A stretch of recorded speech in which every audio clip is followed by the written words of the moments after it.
Welcome to episode 225 of the Muck Podcast. Listen in as we discuss the dark and sometimes weird true stories in American politics. I'm Tina Hadamia. And I'm Hillary Doherty.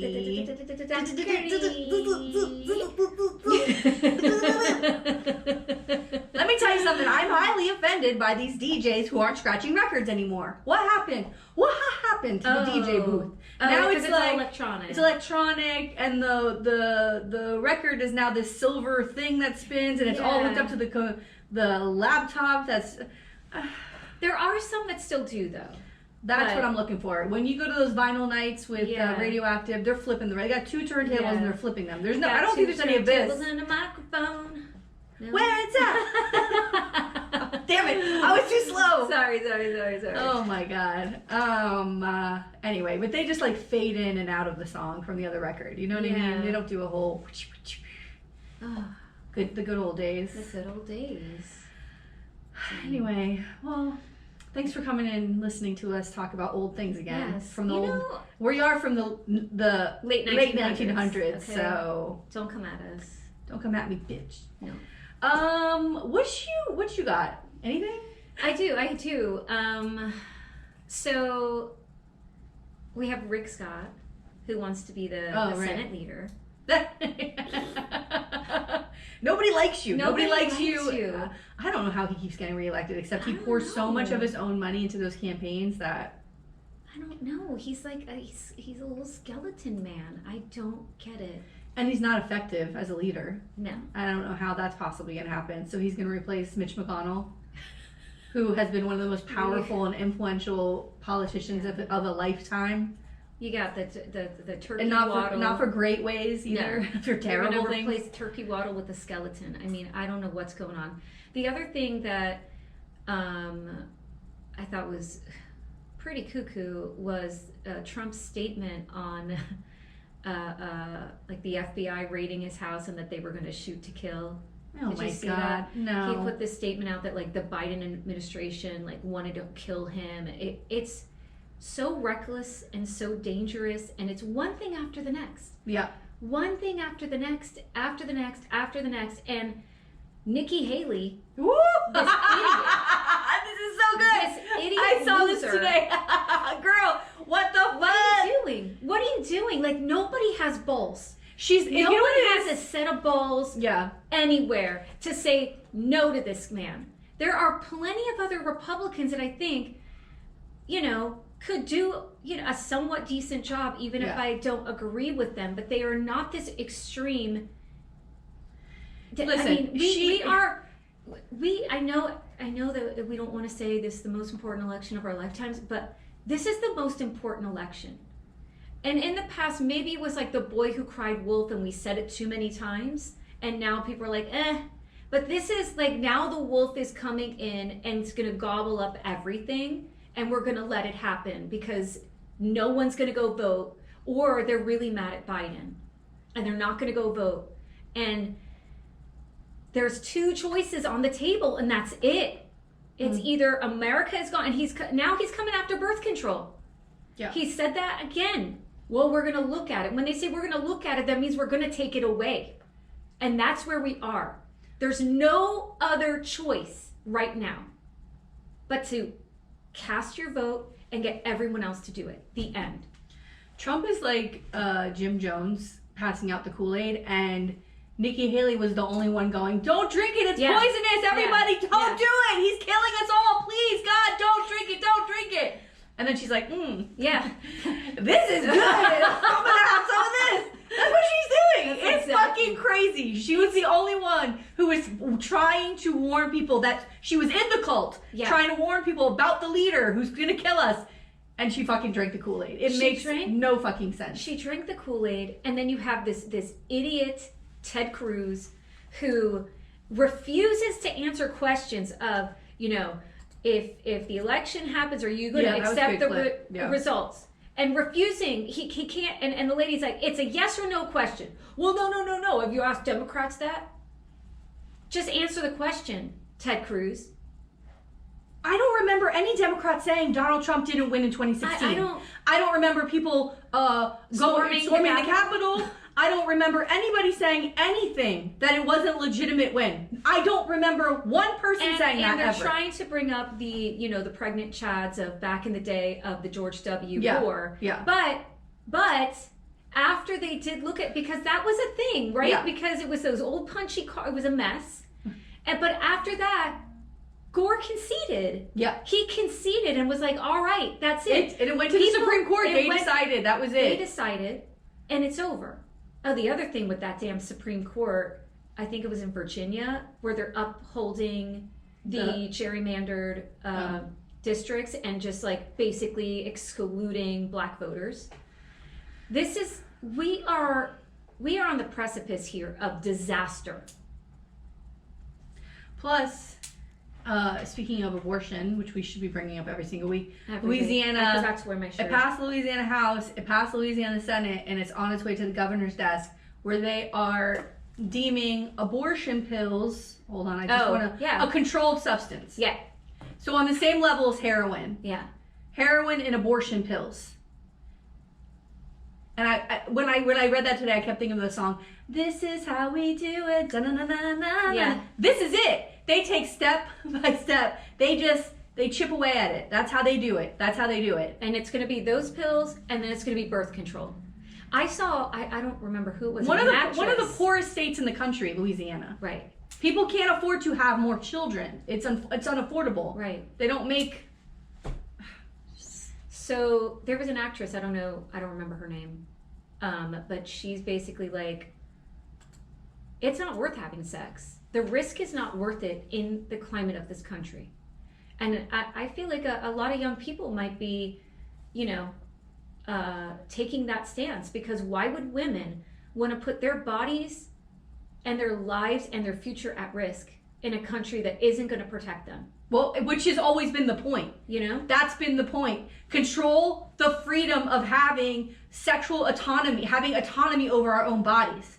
That's the point. To scare us from having sex outside of what? Marriage. Yep. Which doesn't stop people from having sex, but to have to stop and rethink this was the whole point. To control our bodies. Because we are not allowed to have free thoughts and free ideas and free will over what we decide to do. And again, I ask, don't even know. where is the punishment on the other side of that? Because there will be dudes who will do whatever they want. Well, right? there will be dudes and so then whose assault, responsibility is that? Who will assault and then get to sue or press charges against a woman if she chooses to have an abortion of you know, or condom breaks, or you know what I mean? So many things happen. The two drunk people have sex and something happens. Like, there are things that happen that aren't intentional in this way, and so now that all will be controlled. That in people who are aware, because most people have no idea what's going on. Most women have no idea what's going on. And young kids, man, in the heat of the moment, you Girl, know, of course. Who hasn't been there? I mean, you don't even have to be a kid. You could be someone who's 30, 35, and something like that happens. You know, it's never been about caring about life, because they don't care about anyone's life except whatever political gain they can get from it, which is all that it's ever been about. We are so bombarded every day. It's beginning to feel again like it did during those 4 years of the Trump presidency, where it's just, we can't go a day without, or at least I feel like, you know, I read things and the anxiety that I feel and my reaction that I have, and, you know, I'll mention something to my husband and he's like, well, we know what this is, we know what they're, you know, and it's like, oh, well, you know, this shouldn't surprise you. And it's not that it surprises me, but it's just, how much more can they throw at us, like, before people just are so overwhelmed by it that they dissociate and they are like numb to it and don't even want to do anything. You know what I'm saying? Like, I think it comes down to, I think it's money, it's financial is the main thing. And I think, like, when we talk about homeowners insurance and property tax, when people are put on the street, which a lot of these elderly senior community are now moving out of their homes. They're being kicked out of, what are they called? Like old folks homes. Yeah. Because they can't pay their facility fees anymore because they've been jacked up 150% because of insurance. Yes. So this is going to happen more and more to everyday middle class people who can't afford to live here anymore. They'll lose their homes. They'll lose, that's when it's all going to happen. And the fact of the matter is the legislature here can't do anything about the insurance rates. They can't do anything. They can try to hold them accountable if they don't pay out on claims. But as far as rates go, there's nothing that they can do. It's where we live. It's the climate change, and that doesn't exist. Right. So when the insurance companies believe in climate change, right, because they have to pay out on astronomical amount of claims every time one comes through because they're so powerful. But they take that into account when they're doing the rates. Right. But you know what? I would love to go to the insurance company and say, actually, the governor says it doesn't exist, so you can't charge me for that. You can't charge me for that. Can I take them to court and say, well, the state doesn't believe in it, but yet you're charging me this fee, and then have DeSantis decide, like, you can't have it both ways. You can't have companies charging us for something that isn't real, right? Woo! I think you just hit on something. You know what I mean? You really just hit on something. So, yeah, that's great. Let's do it. Let's all sue. Yeah. Citizens, which is state-owned. Yep. Yeah, they can't do. Oh yeah, the state insurance can't charge us for climate change when it's not real. Yeah, why are you requiring me to have hurricane windows when it's not real? Climate change hurricanes are, it's like wind. It's a little dust storm. Ooh. All right, find us an attorney. I'm ready to go to court. Oh my God. Well, I wanted to talk about the Muck podcast goes to Tallahassee. I wanted to talk about the Broward County School Board. Girl, buckle up. This is crazy what happened this week, okay? Yeah. And I gotta tell you, I'm sure I'm not alone. I'm sure every single person sitting on the school board is exhausted from a superintendent, the revolving door at that seat.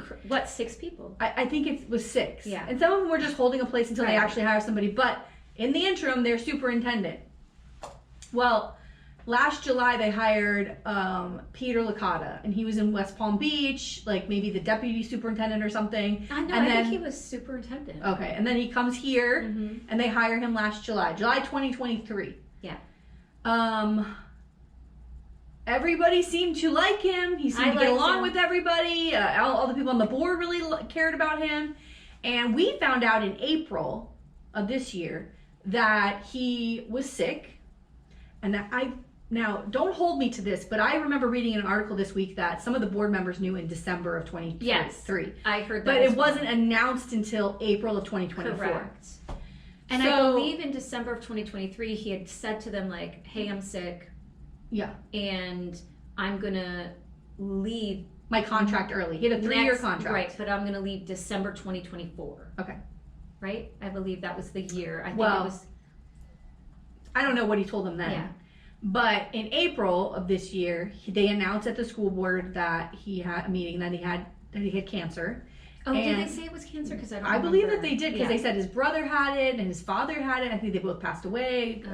Sorry from this cancer. And he needed to spend time with his family. His family wanted him as soon as possible to be home, to spend time with his family. And it also sounds very dire, right? Yeah, like so what he told them all behind the scenes, and then they thought they came to this mutual understanding of, okay, you're gonna leave now, and we're gonna put in place his deputy Hepburn. Okay, so that's what they did.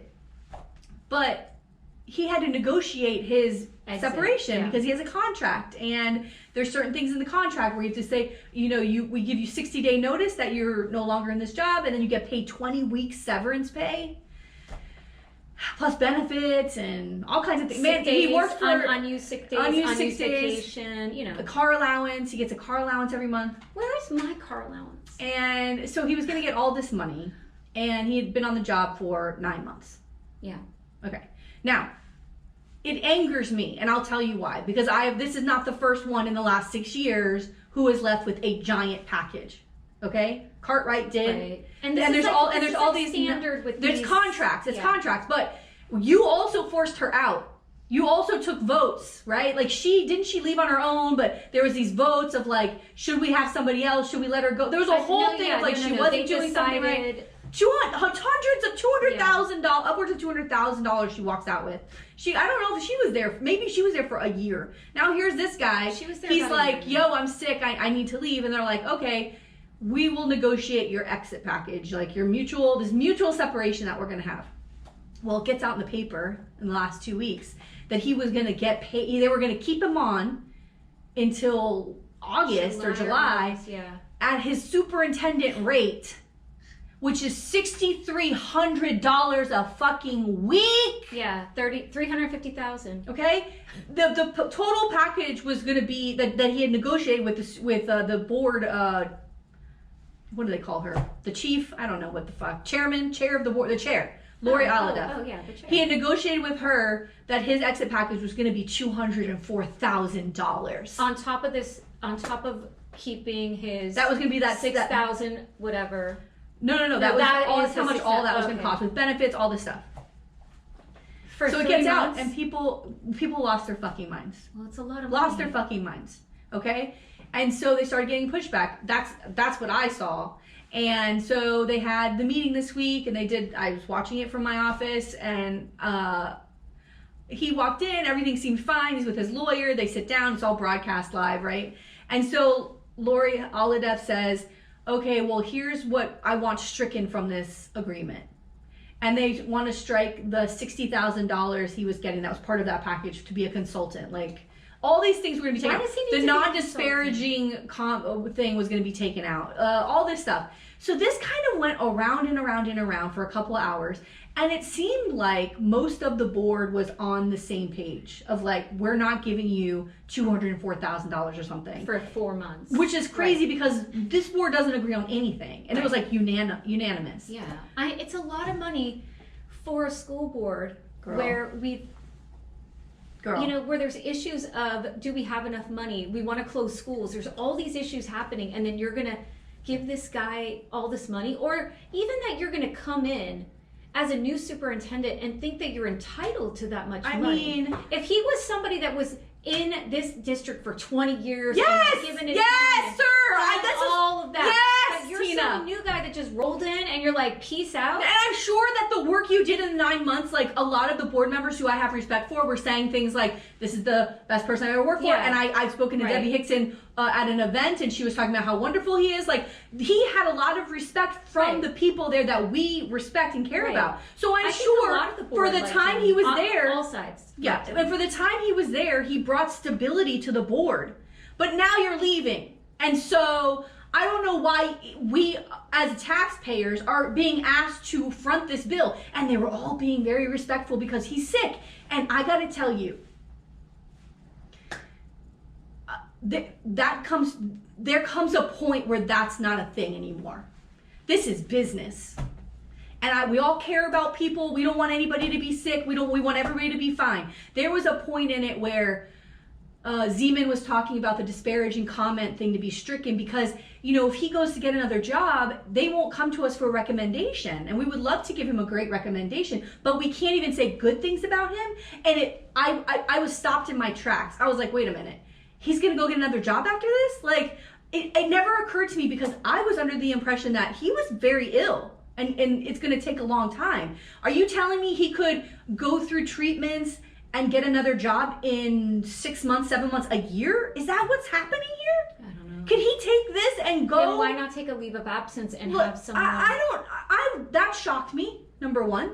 Yeah. The other thing that was crazy to me, so they take this break so he can go talk to his lawyer. They come back.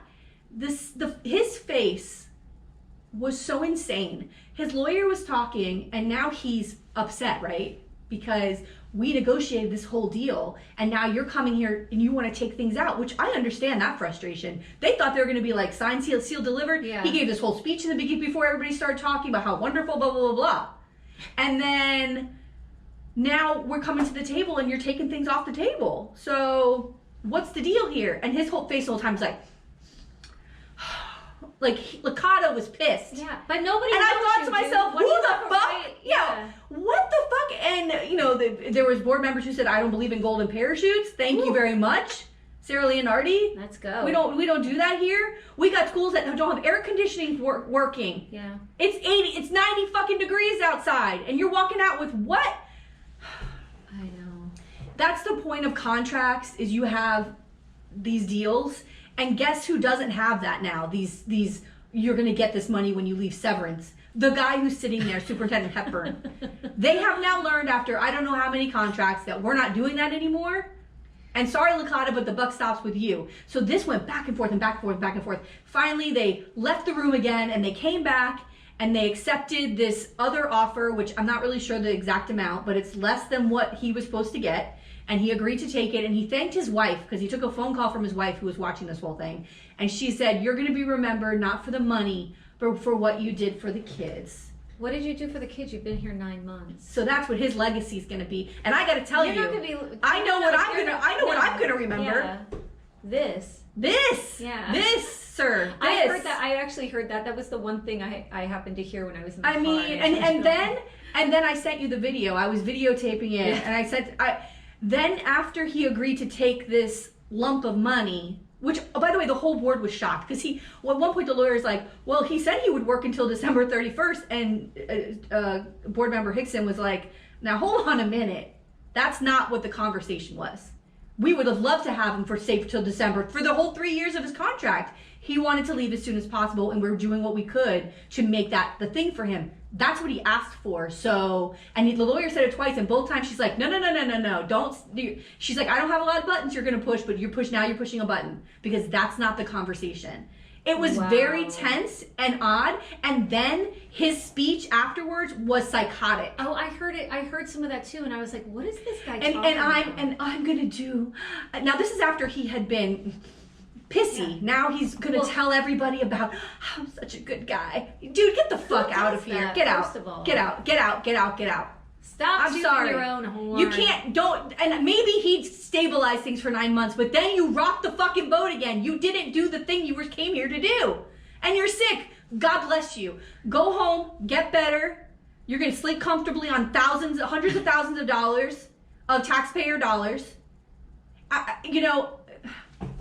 I've never been in a job where I had a contract that if I leave, I get a severance pay. But I'm going to tell you what, that's a hell of a fucking deal. That sounds nice. And if you had completed a year, no one else gets that. Maybe. But you didn't even, can the contract say, you have to be here at least a year? There should be something in the before contract. You hold a gun to our heads and steal money from taxpayers? Right, which I think that they now have in there, that it has to be at least a year minimum, right? I believe that they're putting these Their contracts now are a lot different. And by the way, not for nothing, but Marilyn Batista, I think that's the school board attorney, honey,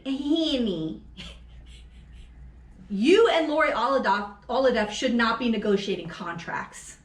That's a problem. Here's why it's a problem. Everybody loved Licota. Right. Anybody who sat in the room with him, Olidoff, Hickson, anybody who sat down, they love him. They feel bad for what's happening to him, and they want to get him the best deal. It's because they had great affection for him. As a lawyer, that's not supposed to come into play. No. You're doing business on behalf of the taxpayers of Broward County. We don't give somebody a golden parachute because he's a great guy. Cool, but bad luck. It was infuriating. It was infuriating to watch it. I mean, the fact that they were going to try to pay two superintendent salaries. Two superintendent salaries. At the same time. And that was, that's outrageous. That's what I tweeted. Where's the money coming from? Yeah, that's what I want to know. We are now on the hook right now to pay millions and millions of dollars to charter schools. Yeah. Because that's a state law. We have to give money to charter schools in Broward County. And the worst part, the thing that pissed me off the most, is that you had me agreeing with Fogenholy and Alston and Brenda fucking Pham. When I'm on the same side as them, I know that I'm right. You know what I mean? That's crazy. I know that if they're fucking agreeing with me, come on. It was a poor display of professionalism. And also, maybe it has to be in public eye because of sunshine or whatever, but I don't understand this whole discussion in public. That to me was... I think it's supposed to be. Right, because we need to know where everybody's going to stand, right? Yeah. It was very uncomfortable. Voting. Yeah. It was very uncomfortable. And if that's going to be in public, then put the Aladef negotiations in public so we can see how they actually came to agree on this. Yeah, like that's the thing too. Was there a public workshop regarding that? There might have been, but I know there was a whole, there is a signed contract, so there's things in the contract they're supposed to hold on to, and he let a lot of stuff go, and it was on the front page of the paper, school board slashes contract. Calm down, Scott Travis. Calm down. Well, you gotta get those headlines. Anyway, I was very upset. Especially when all the things that don't happen in schools. I don't have to tell you the things that don't happen in schools and classrooms because you got to go through 50 fucking weeks of red tape to get a fucking light bulb changed. It's true. And this guy's like, give me $200,000. I got to go. Yeah. Like, no. And There's thank you for your service, but that was that to me, one display like that undermines everything you do that's good. To me. And I'm sure he had a good severance package when he left Palm Beach. Oh, please. And let me say something else. Y'all need to go watch that school board meeting at the end. Watch it from the point where they come back and he's all pissed off, and then watch his speech at the end. Whew, girl. Please. Let's get into this. Are you ready? I am. Girl. Hold on. Let me take another sip of my cider. Ooh.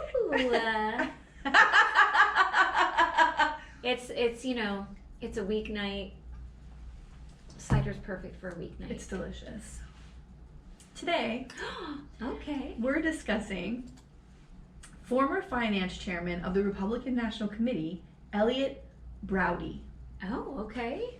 All right, now this guy is an all-around package dirtbag. Okay, now I'll just talk about all the things that it's not going to be in order. I tried to put it in order as much as I could, but we're just going to hit the highlights because there's so much more, but I can't get to everything. He's that bad. Oh, good. Okay. This is the kind of story I like. So Broidy began his career in finance at Arthur Andersen accounting firm in the tax department. One of his clients was Glenn Bell, the founder of Taco Bell, and he hired him to manage his personal investments. Now, this is sidebar. Taco Bell? The sidebar, though, okay?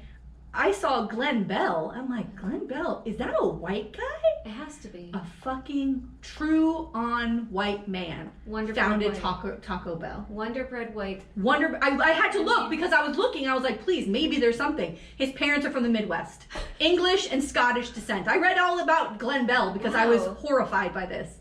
And they sold Taco Bell to Pepsi Cola in 1985 or something, or 1990, but for $162 million. Oh my God. Okay, anyway, that's my Taco Bell sidebar that I went down today. This is crazy. Yeah, I thought that was wild. I hate everything. So he was managing director at Bell Enterprises from 1982 to 1991. And in 91, he founded Broidy Capital Management, an investment firm serving as its chairman and chief executive officer. In the early 2000s, he established Markstone Capital, through which he invested in Israeli firms. Oh. And he met with Benjamin Netanyahu, who was the finance minister of Israel at the time. And he raised $800 million for Markstone, primarily with close cooperation of elected managers of government workers' pension funds in California, New York, and other states, as well as the city of Los Angeles, which he was on the board of trustees for the Los Angeles Fire and Police Pension Fund. That seems like a conflict to me, but now, years later, in 2014, Markstone ended up being a failing capital group. Where's all and the money? The investors lost their money. Pensions. See, that's what scares me because, oh God. So, as someone whose retirement is basically a pension, that's very scary to me. Yeah. So Markstone, he founded, like I said, in 2002, and he was a lead investor for the New York State Common Pension Fund, and the pension fund invested $250 million with him. After falling under investigation by then New York Attorney General Andrew Cuomo in 2009, Broidy entered a guilty plea to a single felony count of attempting to provide excess gratuity to former New York State Comptroller Alan Havesi. So giving this extra donation. Bribing? Yeah, but basically. But they're not calling it a direct bribe. Right. They're just saying you give a little too much. Excess gratuity. The charge was later reduced to a misdemeanor in exchange for cooperation that helped lead to the conviction of Havesi and 6 other pension officials. So he's a rat, too. Yeah. That's his canary deal. bird. This canary bird was singing. He does this all. This is what he does. He gets caught, he rats. He gets caught, he rats. Ew. Yeah. Nobody likes a rat. We know what happens to the rats. Sleep with the fishes. Yeah. Broidy had provided $1 million in illegal gifts to New York State pension authorities. So he had been bribing them to like get them to invest with him. The gifts included luxury trips to Israel, payouts, and an undisclosed investment in a film produced by the brother of the chief investment officer of the New York State Retirement Fund. What? That's Sopranos. This is crazy. Trying to get investors for what's it called? What's that movie called? Cleaver. Remember he wore the hat? He gave everybody hats. Yeah. Who looked at the hat? I was like, Oh what the fuck God. is it? In exchange for the gifts, the state pension had invested $250 million in Markstone Capital Partners. As part of the plea deal, Broidy paid $18 million in restitution of management fees paid by the pension fund to Markstone and resigned from the chairmanship of Markstone. Wow. Yeah. And he's got the $18 million to just fucking throw around, right? So he's like always going to be out of trouble because they give him a, That's like, we'll talk about it later, but that, oh gosh, the Jinx. Oh God. Ooh, yes, let's talk about We'll it talk it at the end. Please.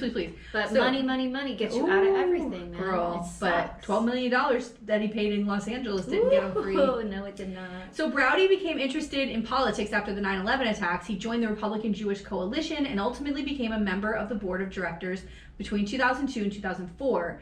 And he was very good at getting people to donate money. That was like his thing. He could get anybody to give millions of dollars. Wow. He became a huge donor for the George W. Bush 2004 presidential campaign by donating more than $300,000.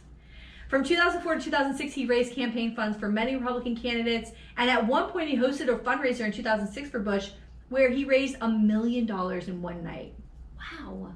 Later that year, he was appointed, of course, by Homeland Security Secretary Michael Chertoff to the Homeland Security Advisory Council, as well as a terrorism task force and new technology task force.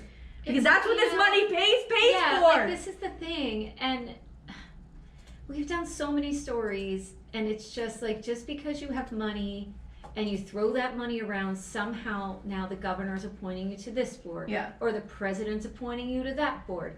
And again, just because you have money doesn't mean you have any qualifications to be sitting on any of these boards. Right. But yet there you are, and then it's like this open door into political power. And connections. Yeah. So he led the fundraising for Republicans from 2005 to 2008 as the finance chairman of the Republican National Committee, including the 2008 elections involving John McCain and Sarah Palin. And for the 2016 elections, he was a top fundraiser for Ted Cruz, Lindsey Graham, Marco Rubio, and Donald Trump.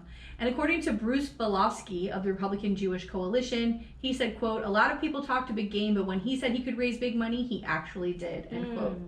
So what does this lead to, right? Now he's in politics, he has all these connections, and he, of course, wants to become a lobbyist because... Why not? That's the next step, right? Well, and if he's a good wheeler and dealer for money, that's like the perfect job for a guy like him. Right. But the worst part is, like, he doesn't understand, or I'm sure he does understand, you can't do all of these things, let's get into it. Okay. So in 2014, Broidy purchased the Virginia-based private security company Cercinus, LLC, which provided services to United States and other governments. The company claims to have hundreds of millions of dollars in contracts with the United Arab Emirates. After meeting with both Jared Kushner and President Donald Trump in October 2017, at the White House. Are you kidding me? And discussing Cercinus with the president, during which Broidy felt the president was, quote, extremely enthusiastic about the firm to gain a security contract with the United Arab Emirates.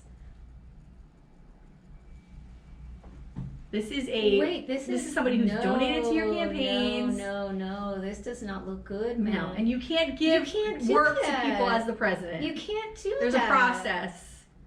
But not with Donald Trump, because he it's all his doesn't follow friends. any rules, and he just puts people he likes. And Yeah.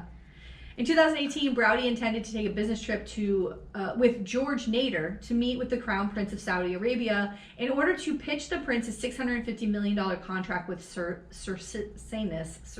I have no idea how to say this. The plan fell apart, though, when FBI agents detained Nader upon his arrival at Dulles Airport. Now, I had to look, who is this? Yeah. Who is Nader? Why? What was he arrested Yeah. for? Okay. Well, this fucking guy Like, you want to talk about top dog. Like, he's a business owner. He's a Lebanese American who's a businessman, lobbyist, and political advisor, Republican Party. He's also a pedophile who has been charged with sexual assault of young boys, possession of child porn multiple times. Why isn't he in jail? And even after all those years of these things happening, he's still involved in. Well, that's the Republican Party, right? He would get a slap on the wrist. He would go to jail for a few months or whatever. But most of the things he would do in Europe, and he'd get arrested there, he'd go to jail for like 10 days, and they let him go. And it was a lot. But here, multiple times with the pornography. But this is the party that cares about kids, right? Yeah. This is the Pizzagate party, right? This is who this guy's hanging out with. All the Hollywood, yeah, and they're all these pedophiles, but you have them in your own party, and you put them in the highest position. Yeah, it's great. This guy's buddy with all you motherfuckers. That's disgusting. Yeah. So he is currently serving prison time for bringing a 14-year-old Czech boy to the United States to have sex with him. Like, brought him over here, and he got by the way, 10 years. That's it? 10 years. What is wrong with our country? Yeah.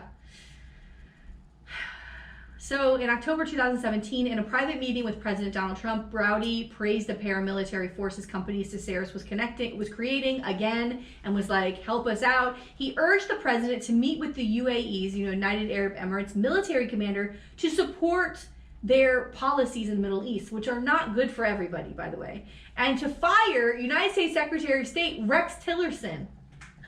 What? Because it's not good for his business. Like, all these things he's doing is not good for his business. So the president can't be involved in other people's business. Not with these wheelers or dealers. You can't do this. This is like having a guy who works at the swap shop come in and try to get you to, Please, I'm trying to sell all of these, little bottles of perfume at the swap shop. Can you help me ban everybody else? No. So he also was harshly critical of Qatar, right? Qatar. An American ally that was at odds with the United Arab Emirates. So he's talking shit about them, trying to, by the way, that's how Trump is. You just get into that ear a little bit. Because he's like, this is the problem. Because he doesn't know anything. Right, because he doesn't know anything. You think this man knows foreign policy? He's so stupid. You tell him one thing, he's going to be like, oh, God, that's our enemy. They're just like China. You know what I mean? China. So it was revealed on March 22nd, 2018, after Tillerson had been fired. Because remember, he does. Yeah. This is outrageous. This is outrageous. Tillerson had this is a business dude that just walked in and basically was like bullshitting with the president, and now the president is making executive decisions about like our country and positions within our government structure, so that some other guy can make some more money? Yeah. What? By the way, Rex Tillerson had the greatest quote about Trump. He walked out of one meeting, he goes, he's a fucking idiot. Now, Rex Tillerson, do you remember that guy? Like, he did not smile. He was fucking tough as nails. Yeah. He didn't give a fuck. He was like, this guy's a fucking idiot. Like, what am I doing here? So anyway, it was revealed on March 22nd, 2018, after Tillerson had been fired, that Broidy had been allegedly paid $2.6 million from George Nader to lobby the White House on behalf of the best interests of the UAE and Saudi Arabia against Qatar. So he was getting paid to go into those meetings because he had the ear of the president, and people knew that. People like George Nader, who's a pedophile, is giving him money. Girl, it's all fucking dark. It is so bad. This is so bad. But this and is also, the thing. But wait a minute. Also, there's a schedule that's set up for the president every day, and his chief of staff has to approve and look at those things. Like, no president just gets random meetings. So whoever's in this office is well aware of the bozos and leeches who are walking in there. Like, what the fuck are you guys doing? What are you doing? Why are they allowing it? Yeah. Why are they allowing it? Bad. This is I don't. And you would never have heard of this guy. Who would have heard of this guy? I don't even know what to say. That it's so loosey-goosey. Yeah. Like for a party who is so concerned about security and protecting our country and this, that, and the other, and always up on everybody else for being, corrupt. They have this den of corruption, and they do nothing about it, and they want to bring it back again. I think to them, it's like what you said a couple weeks ago. They think everybody's breaking the law around them, so they don't think it's like that big of a deal. All right. So according to the New York Times article that stated that George Nader, quote, worked for more than a year to turn Broidy into an instrument of influence at the White House for the rulers of Saudi Arabia and the United Arab Emirates, according to interviews and previously undisclosed documents. High on the agenda of the two men was pushing the White House to remove Secretary of State Rex W. Tillerson, backing confrontational approaches to Iran and Qatar, and repeatedly pressing the president to meet privately outside the White House with the leader of the UAE, end quote. What kind of secret meeting is that? Yeah, back channels. Remember all the back channels that like Donald Trump Jr. was making with I don't Russia? want to see these people again. Hillary, I can't. No, bad news. Like, Please. this is bad. This is somebody you've never heard of, right? Like, No. I found a bunch of articles, like, it was a thing that was a story, but it's buried underneath all the shit that was happening at the time. This is too like... much shit happening. There was too much shit, and There this was is too one much of them. shit. There was too much shit happening. Girl. And, like, I'm getting so much anxiety right now. I'm so sorry. Because, like, you mentioning Donnie Jr. and, like, Woo! and then Ivanka who's already talking about, like, well, maybe I will do something at the White House if my dad's elected again, even though she said she wouldn't. Like, I can't. They will all be back. Look at them. I can't look at them. I don't want to see their faces. I don't want to hear anything about them. Like, please, like, just vote for Biden, please. We can't go through this again. I can't. I'm gonna have a freaking breakdown. Put that in a commercial. I'm gonna have a breakdown. Jesus. You will be able to move over because I'm having a breakdown too. Fucking Don Jr. Fucking alleged cokehead. Coked out. You got that one. You got the other one that's like begging for dad's affection. Like, Daddy come loves on. me. He's Robert Durst Jr. Please. Watch his mother jump off the Oh fucking my roof. God. Jesus, girl, I can't. Oh, God. Okay, so he... funny. Not that, but No, like, it's not funny. about the frisbee and like the... It's so funny. Would it surprise you to know that Frisbee wasn't invented until fucking 6 years after your mother died, bitch? Oh, That- that's by so the good. way, Lewin, District Attorney Lewin in Los Angeles, Oh please my come on our God. podcast. I'm Jesus. obsessed with you. I'm fucking obsessed with you. You're a genius. The days, what are you, 9 days Yeah. cross-examining Rob? All right, wait. We gotta get back. We'll get it to the end. At the end. We're doing Yeah, it at the end. At the end. Spoilers. The Jinx. The Jinx. Okay. So he obtained defense. He was quoted as bragging that he had received more than $200 million in contracts with the United Arab Emirates, which maybe was true if he was in there doing this sort of wheeling and dealing and trying to get. Maybe they would throw him some business, but Kushner's all up in that. yeah, that's right. Yeah. They're his daddy now. Yeah. So some of the things that he was doing during the Trump administration and during the campaign. So in 2016, he was serving as the vice chairman of the Trump Victory Committee, a joint fundraising committee between Donald Trump and the RNC. In addition, he served as the vice chairman of the Presidential Inaugural Committee. In 2017, Broidy was named one of 3 national deputy finance chairmen of the RNC, along with Trump's lawyer, Michael Cohen, and the businessman Louis DeJoy. Is Louis this DeJoy. guy involved in any of the trial? No. He's got his own shit, girl. He's gotta know a lot. Oh, yeah. He's gotta know a lot. I'm Yeah. just curious because he's And around he loves Michael. to talk, too. I mean, he loves to talk. He's in everything. Yeah, he's in everything. Yeah. So after Trump won the election, Broidy used his connections to the president to recruit international clients for his security business service, promising, which is the worst name, promising that he could arrange meetings with Trump or other high government officials. You can't do that. Which is what he did. Oh. But remember, he doesn't work for the government, so maybe, I don't know. Give me. So but of course, many of his clients had unsavory records. Now, here's a couple. Oh, no. Broidy offered inauguration tickets to Dennis Sassou Nguesso, a Congolese strongman whose lavish lifestyle was paid for by public funds, so an asshole.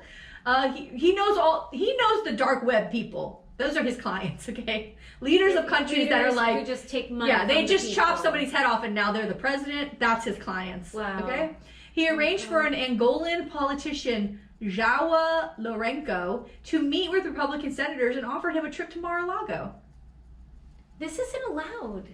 How is this allowed? Lavui Dragnea, a Romanian parliamentarian jailed for corruption in May 2019, got to attend the inauguration party and posed for pictures with President Trump. Oh my God, how much do they charge for that? It's like the who's who of the dark underbelly of politics. It's and gross. Of course, Trump is there because he's the president. I know. Well, Trump probably loves it. He's like, oh, look at these tough guys. Yeah. So tough guys. He's doing all these things. He's been doing this for years. He's wheeling and dealing hundreds of $millions left and right, dealing with criminals, dark, bad people. What's the thing that brings down every man?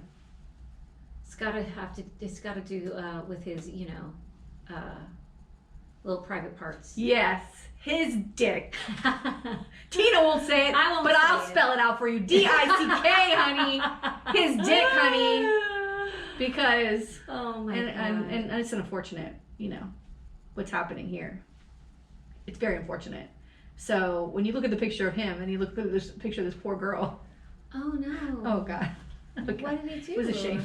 So on April 13th, 2018, the Wall Street Journal reported, so 2018, we're like this is a full year into Trump's presidency. Yeah. It was in January 2017 he went in, right? Yeah. So the Wall Street Journal reported that Broidy had a sexual relationship with Playboy playmate Shira Bashard. Okay. Which is very 80s of you, by the way. Resulting Shira. in a pregnancy in late 2017, which later on she would have an abortion. Oh, but they're against abortions.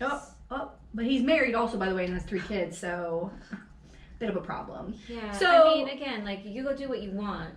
Yeah. But the same thing. It's the Republican. You talk about the Republican playbook. Mm-hmm. It's let's condemn women. Let's talk horribly about abortion. Let's try to restrict everyone's rights unless I'm involved. Yeah. If it's my mistress, though, get the fuck out of my way. I'll push you down to get my mistress in there. Yeah. So Donald Trump's personal lawyer, Michael Cohen, negotiated for Broidy to pay $1.6 million to the woman to silence her. Does that sound familiar? Well, he knows how to do it already. This is his gig. Yeah. Michael Cohen. By the way, Michael Cohen.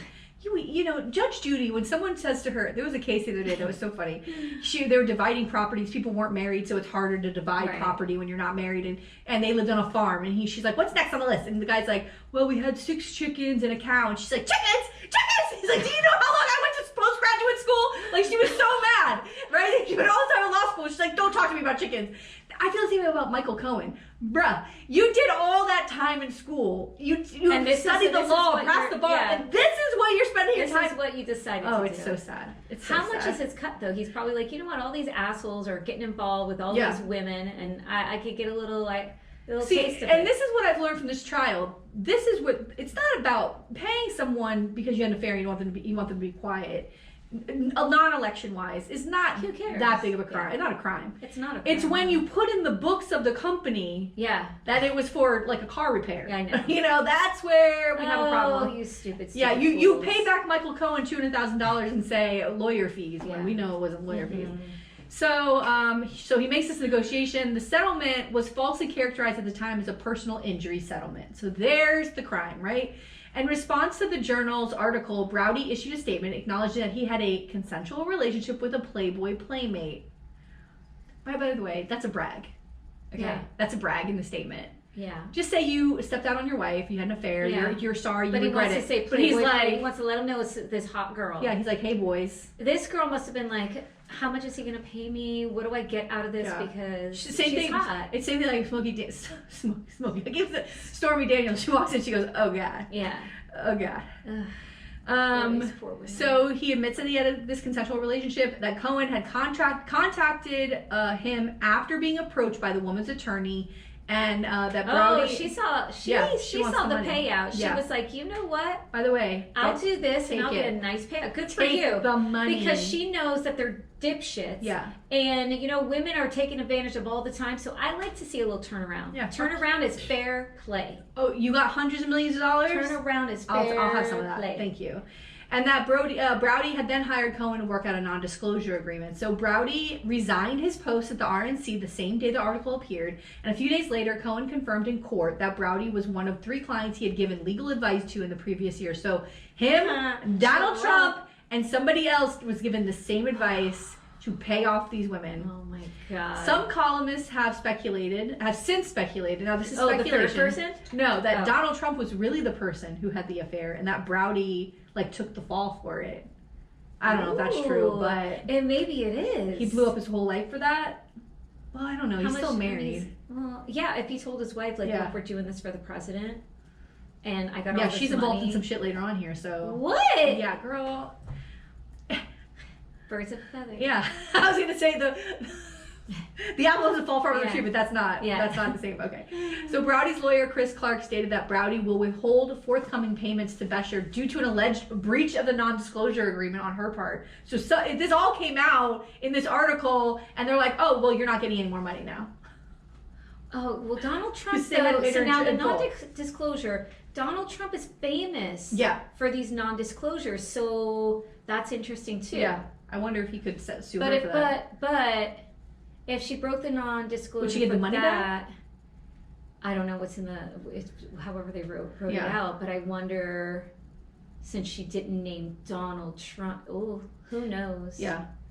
Once Donald Trump dies, though, then all of those non-disclosures like are null and void. Oh my God, I can't wait. I can't wait. I mean, people are going to come out of the woodwork. Oh my God. People are going to come out of the woodwork. I would hope that they would, but you know how they treat people now on the internet, of what they'll dox them, and like, I don't know. It would be good to hear something. I want to know it all. Yeah.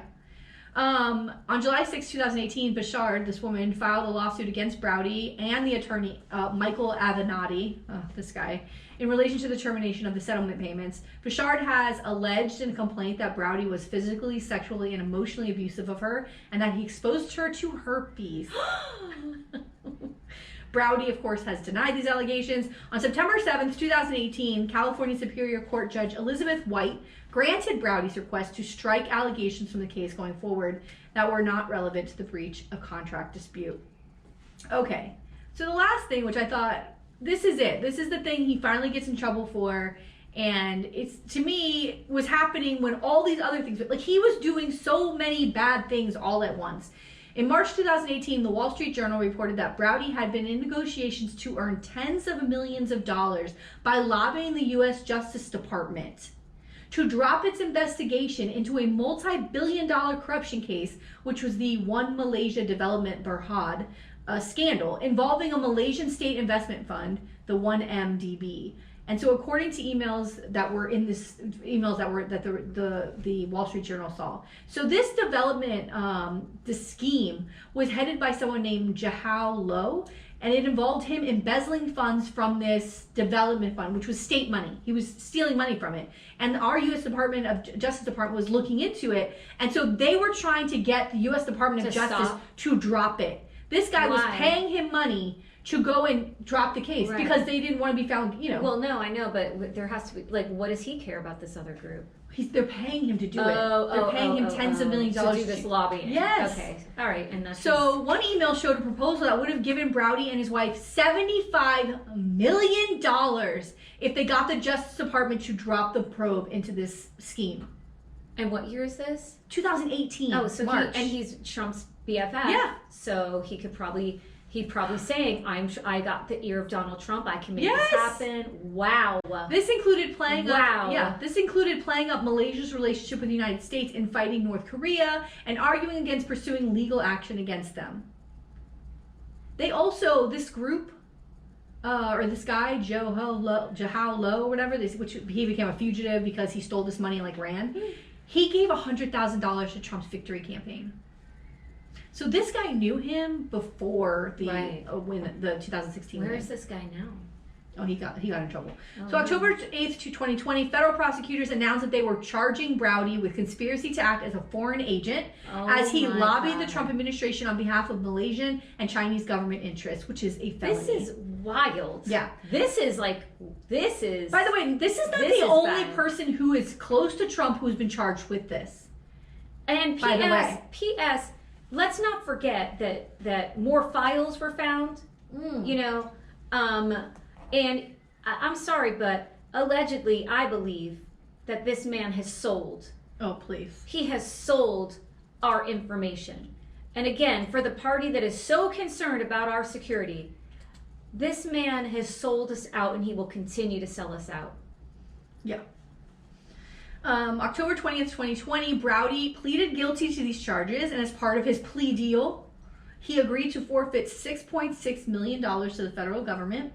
The felony to which Broidy pleaded guilty carries a prison sentence of up to 5 years. But, you know, he's got a good friend in the White House, right? Because on January 19th, 2021, he's pardoned. He was granted a full pardon by Donald Trump. This is some bullshit.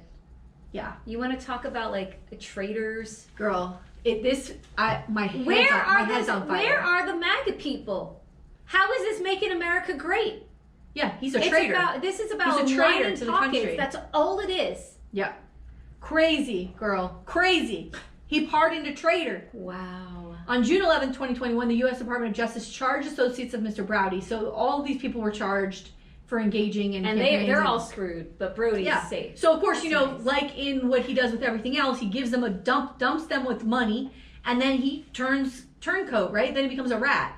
And so he provides testimony to federal jurors in April of 2023, detailing his collaboration with Grammy-winning artist Pras Michel, who is part of this whole scheme, to obtain payments from the Malaysian businessman Zhao Lo, aiming to persuade the Trump administration to halt this investigation. Wow. He described the 2017 formation of a team led by this singer, Michelle, seeking to convince the U.S. Justice Department to abandon the civil inquiry into Lo's alleged involvement in embezzling funds from the Malaysian fund. As a key government witness, Broidy confirmed the group's intent to lobby on Lo's behalf, and who compensated him the $8 million but promised $75 million. He allocated a portion to Hawaii woman Nikki Davis, who also admitted guilt in the conspiracy. He identified Davis as the intermediary, connecting him, Michelle, and Lo, stating they met in Bangkok to discuss this case. Oh my God. He told them everything. He disclosed the unsuccessful attempt to arrange a golf game between President Trump and Malaysian Prime Minister Najib Razak, leading to pressure from Davis, because all these people are trying to get something going. Ultimately, the covert lobbying efforts were unsuccessful, resulting in Lo's 2018 indictment for money laundering, resulting in this scandal. And he remains a fugitive right now, supposedly in China. He's charged with this crime, but nobody knows where he is. Oh gosh. Like Vicky Kittles. Oh my God. Vicky Kittles, where are you? Vicky Kittles! Lord. And that's Elliott Broidy. Wow. Yeah. There's so much more. There's so much more. There's so many more things. Wow. But also like not a good guy. You know, the pension funds. It's like one thing after the next. Yeah. Bad dude. Jeez. So yeah, where are you on the Jinx? I finished. Okay, so you're up to Sunday. This last Sunday. Yeah. Yeah. So if you haven't watched season 2 of the Jinx, you should tune out now. Yes. My God. I mean, girl. when he. What about when he's on the stand? When he's on the stand, jeez, oh man. If you're did you kill her? No. But if you did, you would lie about it. Yes. Like what? But he talks like this. I told them that I don't know where Kathleen is buried. But then he said, the buried. The thing is though, if I were a juror, I would think that this is a man who clearly has some dementia, that has something. And, you know what I mean? Like just watching it. Yeah. And I clearly he's guilty. Yeah. And all the things are coming when they play the audio at the end. I mean, imagine being this documentarian. Oh my God. And you got that on tape, and now it's being used in a trial to convict someone who everyone knows. It's wild. It's incredible. Yeah. What about when he admitted that he wrote the note? Oh my God! What is that? What are you doing? I was like, what? But I felt like that his back is up against the wall, a little bit. But it's clear like there's something not quite right. And he was old, and so I think as a juror, it would be like, man, like but first of all, do we believe it? Do we not? Do we not? Even I was asking my mom about this. Like, let's be honest. Even as a younger person, he was an oddball. He's an odd guy. I think he's very smart. But he's fucking odd as hell. Yeah. Like I wouldn't know where to begin to run from the law. He had all these different IDs and that wigs mask. and like how about the weird mask like with the holes in it? They had the lady. Oh my God. Does he not think someone's gonna notice that? Like it was weird. It was so all of it is weird. All of it. What is about how weird. none of his lawyers told him he was found guilty? I know they all took off. They took that money and Yeah, ran. and they don't and he's care. asking them on tape, like, interviewing, who told. They're like, yeah, oh, I don't know. I don't know who did that. Yeah. Now, let me ask you something else. I can't wait because, that wife, there's something about that wife, girl. Okay? She only wants She money. wants that money, yeah. But she only wants that money. She's how like, her lawyer was in court every day? He's like, I haven't seen you. She's like, I can't come down there. Yeah, she wants nothing to do with him. Yeah. Yeah, I told my mom every time she takes the phone, she's like, oh God, I don't want to talk to him again. Yeah. But what about how her lawyer was in court every day? Yeah. And that one reporter at the New York Times is like, I'm not saying his name. Like, he wouldn't say it. Yeah. What is the guy's name is? What's that? I don't know. Something's going on. Who is that guy? But that's what next episode's going to be. It's going to be good. It's going to be good. What do you think she said on the tape? Like in that deposition that we haven't seen yet. Maybe she comes clean. I don't know. And she's protecting herself. You know what I mean? Maybe she sees the writing on the wall. Maybe that's why they got married. You know what I mean? Wait, no, because they got married and then he went to Texas after that. But maybe she sees the writing on the wall that he's going to be busted. And so maybe she's like, well, if I help it, maybe even if I knew about, like somehow like giving herself immunity or protecting herself. Well, why did they get married like that? Yeah. They got married in some office floor with a judge showed up and it was weird. So weird. But his whole thing is like giving people money, gifts, things like that so that they stay quiet. How about that friend? I think that he would tell her everything. Jeez. He told her everything. Oh yeah. The whole thing's crazy. Yeah, what about the poor wife who fell apart on the stand? Oh my God. Girl. Oh, by the way, so Lewin, who's the prosecutor, what a doll. Yeah. But also, what about those twins? Oh my God. These twin brothers are on the legal team. They're so funny. Oh my God. They're just like, when he said that, oh my God. I told my mom, I said, I wish these were kids. I would be dying if those were my kids on that fucking show. So cute. It's so good. Listen. It's really good. The first one was so good. Yeah, I just started rewatching it because I wanted to refresh myself with that case and what was happening. And I forgot that he was renting that apartment next to, what's the guy's first name? Something Russell Black or something, the guy he murdered in Texas. Yeah. And he was posing as a woman. Yes. Remember? Like an ugly old, they kept calling her like an ugly old woman and it was him. With the wig and yes. Yeah. Mm-hmm. What about the scene, I think it was in the first episode of season 2 which I think was another amazing thing that he filmed. It had all these people who had been in the life of anybody who'd been affected by Robert Durst, and they watched that final 3 seconds of the show and their reaction. Yeah, I got goosebumps. Oh, me too. Girl, it was so good. That guy who's directing that, God, he's so good.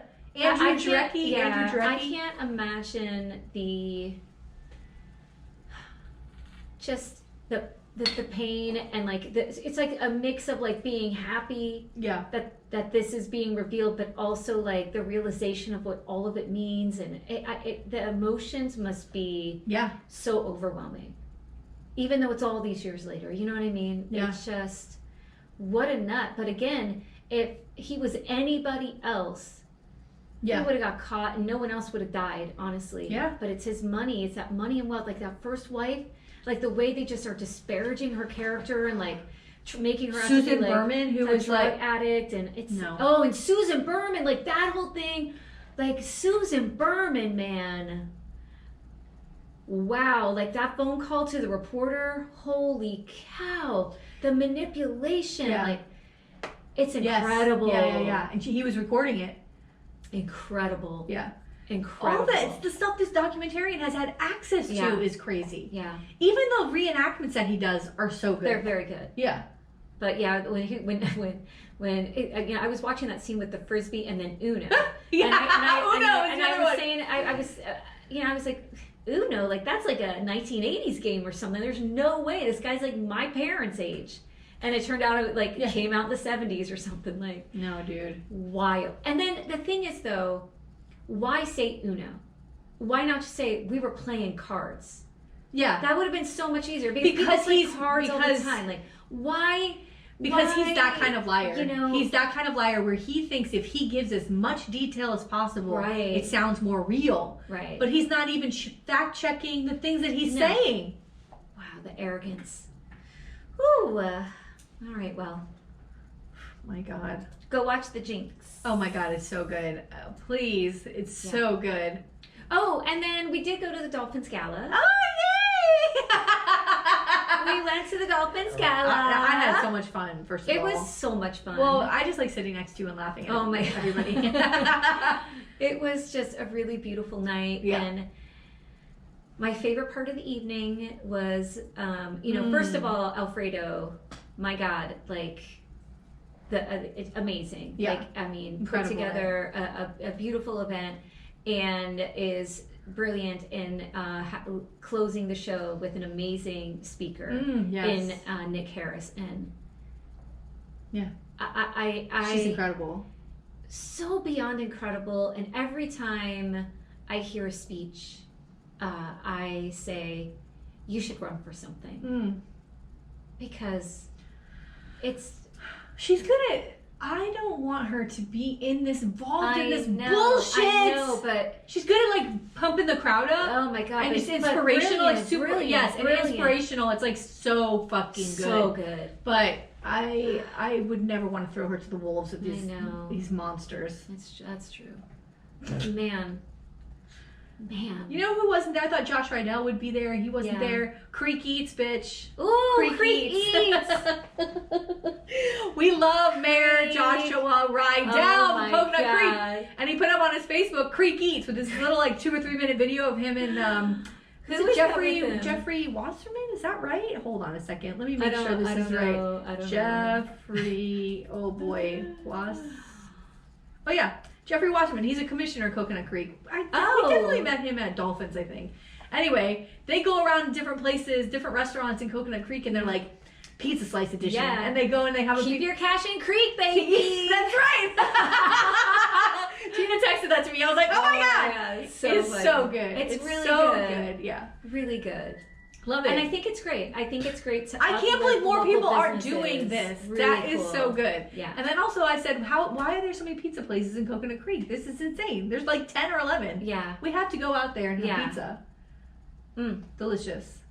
Way to go, guys. Now they're doing tacos. Yes. Oh, it was such a cute episode when we were in the hats. We're in love. We like it. Creek Eats. Keep it up. We love it. Keep it up. It's so fun.